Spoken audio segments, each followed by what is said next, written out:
It's the Real News Network, and I'm Greg Wilpert in Baltimore. The United States is saying that the Doha peace talks between the U.S. and the Taliban are going well in Afghanistan.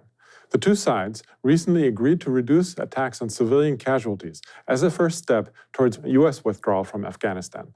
However, Suhail Shaheen, the Taliban spokesperson in Doha, tried to lower expectations before the talks began this week. Here's what he had to say. This is not official negotiation.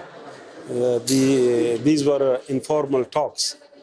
It has, on moral obligation of this, has the weight of moral obligation, and it was a collective demand of the participants of this 2 days conference, and they asked from all sides that also for reduction in the civilian casualties, and demand for withdrawal of all foreign forces from Afghanistan, because they confirmed the statement of the Moscow conference.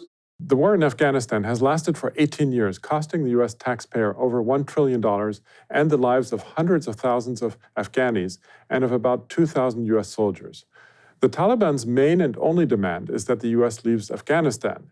The U.S. has several issues on the table, among them a commitment from the Taliban not to cooperate with ISIS or Al-Qaeda, which is something that the Taliban has already accepted, and that the Taliban recognizes the government of Afghanistan, which it considers to be a U.S. puppet.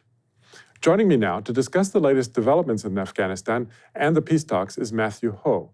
He's a senior fellow at the Center for International Policy and a former director of the Afghanistan Study Group. He's also a former Marine Corps officer who took part in the Iraq War and is now a member of Veterans for Peace. Thanks for joining us again, Matthew. Hi, Greg. Thank you for having me on. So do you think that these Doha talks could end up being similar to the Paris peace talks that ended the Vietnam War? That is, an agreement that would help the U.S. save face as it pulls out of a quagmire that it cannot win? Yes, and that's an excellent comparison. You want to have for the American government, particularly for the Trump administration, President Trump campaigned on getting out of these stupid wars, as he would call them, I guess, alongside of campaigning and talking about getting us into new wars. So I think for American political reasons, you see the Trump administration very much interested in getting some agreement before the U.S. election that would allow President Trump to say, look, I campaigned on this and I did it. Again, while he's starting other wars potentially. And as you mentioned, saving face is the right way to describe it for the United States. The idea, the same thing too with the Nixon administration, that we were going to pull out of Vietnam, and there would be a duration of time where the South Vietnamese could be pinned with losing the war, so that it wouldn't look like the United States had cut and run, abandoned the South Vietnamese, and allowed the North Vietnamese or the Vietnamese people to win the war. The same would be saved for Afghanistan. So you set up some agreement wherein the United States withdraws its military forces, and then there would be some period of time that the fault or the blame for the loss of war could not be pinned on the Trump administration or the U.S. military, but could be pinned on the Afghan government. So there is that aspect of it that all people need to be very concerned about, particularly the Afghan people, because they're the ones who this will continue to be born upon. I mean, the suffering of the Afghan people has gone on since the 1970s. I mean, I was born in 1973. That's the year the king was deposed. And so if I was an Afghan, my life would only know at best political chaos, or at worst the horror of these wars. Now, one of the main sticking points for a peace agreement is the mutual recognition of Taliban and Afghan government. Do you think that this issue could be resolved anytime soon so that there is an actual peace agreement? I think what's going to have to happen is there's going to have to be some type of power sharing as well as revenue sharing for the Taliban to receive, for them to coexist with, as you stated correctly, a puppet government. And that's the way I think all people outside of the U.S. government and the Afghan government view the Afghan government is as a puppet government. It's an illegitimate government. There have been elections, but all those elections have been incredibly fraudulent. Marked with massive corruption, massive ballot stuffing, and so there's no legitimacy to these elections. And so I think alongside of the Taliban, you also have to realize that there are plenty of other forces and powers within Afghanistan, warlords basically, and drug lords. The warlords and the drug lords are one and the same in Afghanistan, and that's potentially what a lot of the fighting has been over these last several years in the South, has been for control over some of the better poppy opium fields. But you have to be concerned about with these warlords splintering off from the Afghan government and creating their own fiefdoms. So as a power sharing agreement comes into place with the Taliban, and again, the Taliban is a name we call this mass insurgency. It's predominantly Pashtun. The Pashtuns Pashtuns make about 40% of the Afghan population, and the Taliban represent them in many ways in the South and the East, particularly in some parts of the North. But within the constituency that supports the Afghan government, you have these various warlords who represent different ethnic factions as well as different geographic factions as well. And so you have to be concerned about them splintering off as well and making sure that they are being kept in power, so to say, if you want to make sure that there is, because what will come with this peace agreement, if there is one, will be a ceasefire. And you don't want the war fracturing into even more pieces than it is now, which is pretty, if you're paying attention to this war, you say, wow, that'd be pretty remarkable if it actually splintered any further, but there's a possibility for that.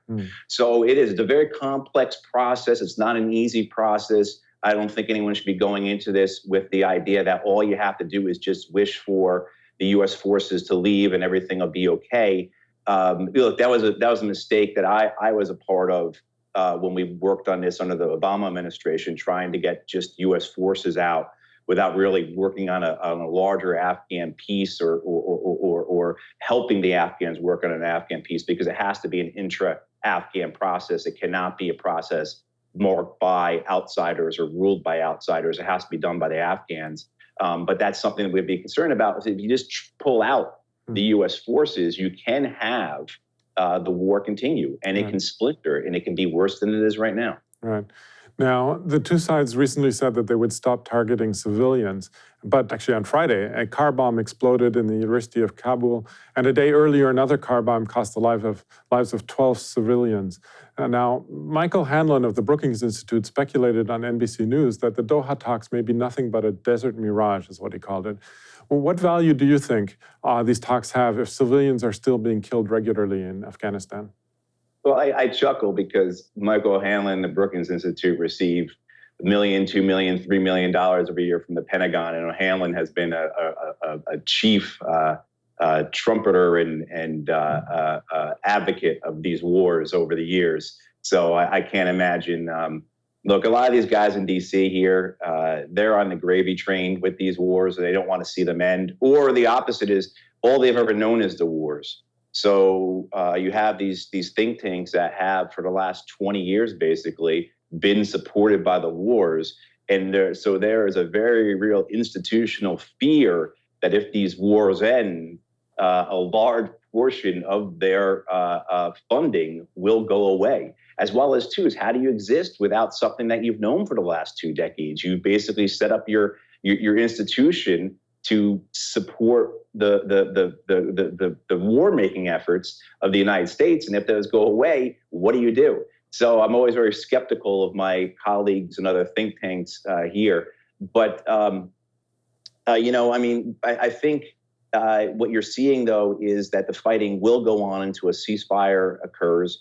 It's just not the Taliban or the Islamic State of Khorasan or these other insurgent groups that are causing civilian deaths. United States warplanes are killing more Afghan civilians than at any point in the last 18 years. Just this past week, Afghan commandos who would have been at least advised by, if not accompanied by, American commandos raided a health clinic in Wardak province and killed 4 healthcare workers. So the civilian casualties are occurring on each side. And with each civilian casualty, you have an aggravation of tensions, right? Every time a civilian is killed, you have another family that is aggrieved against one side. And so the complexity of the revenge factor that is already massive in a war that, again, has been going on since the 1970s. But this is something very real. I think it's sincere. The quote you began from the Taliban spokesperson, he talked about a moral obligation. And I think we have demonized, and our propaganda has been so effective towards the people that we have been fighting these last couple decades that we can't imagine them as human in a lot of ways, that they are almost cardboard cutouts of Tom Clancy, or Jack Bauer villains. Jack Bauer from the American television show 24, famous for helping American people believe that torture works. But there is a very real sentiment within the side that supports the Taliban's consistency to end these wars because they are suffering.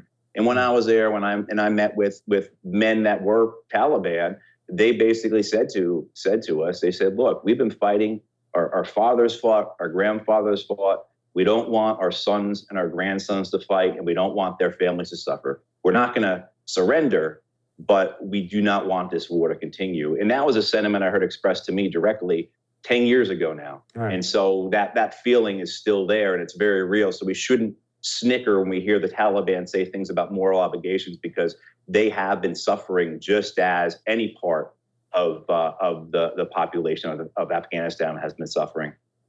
Okay, well, on that note, we're going to leave it there for now, but I'm sure we're going to come back to you as the peace talks proceed and hopefully very soon conclude. I'm speaking to Matthew Hoh, Senior Fellow at the Center for International Policy and former Director of the Afghanistan Study Group. Thanks again, Matthew, for having joined us today. Thank you, Greg. And thank you for joining the Real News Network. Thanks a lot for watching. Appreciate it. But do us one more solemn favor. Hit the subscribe button below. You know you want to. Stay up on the videos.